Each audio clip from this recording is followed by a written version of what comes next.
So you've finished seaming up your hat, you've done your whip stitch, and the next step we're going to do is weaving in our yarn tails. You will have 2 yarn tails at the end.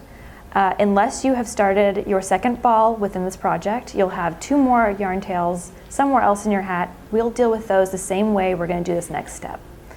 The first thing you're going to do is take your darning needle and thread your yarn tail through it. Like so. You might have a gap at the bottom of your seam, and we're going to close that by running your darning needle across that gap into the ribbing at the very bottom and closing it up by inserting it here and then drawing it tight.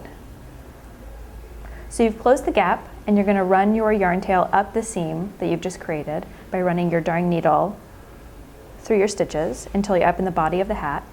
So you're going to run your needle through your seam until we're up there. Now we're going to take a moment and look. You can either snip it here, and that's secure enough for your hat, or you can make it even more secure by weaving in your yarn end in your purl stitch section up in the body of your hat. Looking at your fabric, the purl fabric is made up of what we call just like arching stitches. So you've got smiles, they arch up a little bit, so they curve up, or we've got frowns and they curve down. So looking at your fabric, you should have, your first row should be a row of smiling stitches, so they arch up. You're going to go through the first one next to your seam, and then you're going to, from the bottom to the top, and then you're going to come down through the next smile stitch. So you're going to arch down, come through that smile stitch that's next to it, and pull that through. And you're going to do the same thing for the next one. So you're going to come up through the bottom of the next smile stitch,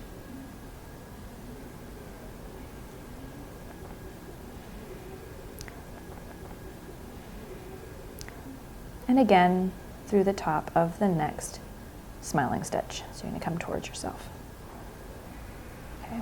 You have now woven your yarn tail. You need to take a moment to kind of stretch your fabric a little bit as you would while you're wearing it, like that sort of stretching, just to make sure that everything's evened out and you're not going to pull the yarn tail out. Then you're going to snip it fairly close to the fabric, and then you've woven in your yarn tail.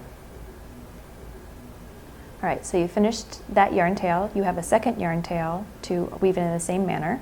You can weave it up the seam and then over just like you just did. If you have 2 more yarn tails, do the same thing wherever they are in the hat, and then you'll be done.